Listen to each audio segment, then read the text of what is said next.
আসসালামু আলাইকুম এভরিওয়ান। আজকে আমরা এই ম্যাথের সমাধান দেখব। আমাদের এই চ্যানেলে আপনাদের জন্য বিভিন্ন চাকরির পরীক্ষার বিভিন্ন ম্যাথের সমাধানের ভিডিও চলছে। কাইন্ডলি আমাদের চ্যানেলটিকে সাবস্ক্রাইব করে দিবেন। তো চলুন এখন আমরা আমাদের আজকের সমাধানে নেমে পড়ি।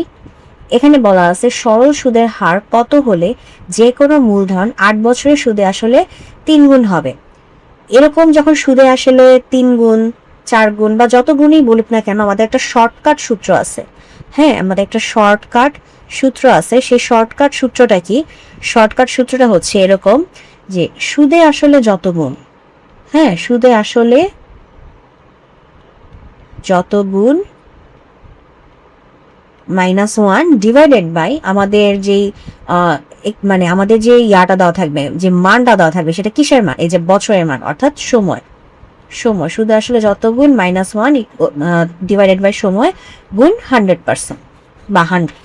তো এটা এখন আমরা করলে কি করতে পারি? এই যে সুদে আসলে যত গুণ বলা আছে 3 গুণ, তাহলে 3 -1, আর সময় বলা আছে কত? 8। ঠিক আছে, তাহলে এখানে হচ্ছে ডিভাইডেড বাই 100। আচ্ছা, 8 আমি বাংলায় লিখে ফেলছি, সব যেহেতু ইংলিশে লিখতেছি এটা ইংলিশেই লিখি। আচ্ছা, এরপরে হচ্ছে আমাদের উপরে কত হবে? উপরে হচ্ছে আমাদের 2, নিচে হচ্ছে আমাদের 8। তাহলে 100, 2 দিয়ে 8কে কাটলে 4, 4 দিয়ে 100 কাটলে 25। তার মানে আমাদের সুদের হারটা হবে কত? 25%। আমাদের কাছে এটাই জানতে চাইছে। এই দেখেন যে সুদের হার কত, সরল সুদের হার হচ্ছে আমাদের 25%। তো এটাই ছিল আমাদের আজকের প্রশ্নের সমাধান। তো যদি ভিডিওটি ভালো লাগে অবশ্যই ভিডিওতে লাইক দিবেন, চ্যানেলটিকে সাবস্ক্রাইব করবেন। ভালো থাকবেন।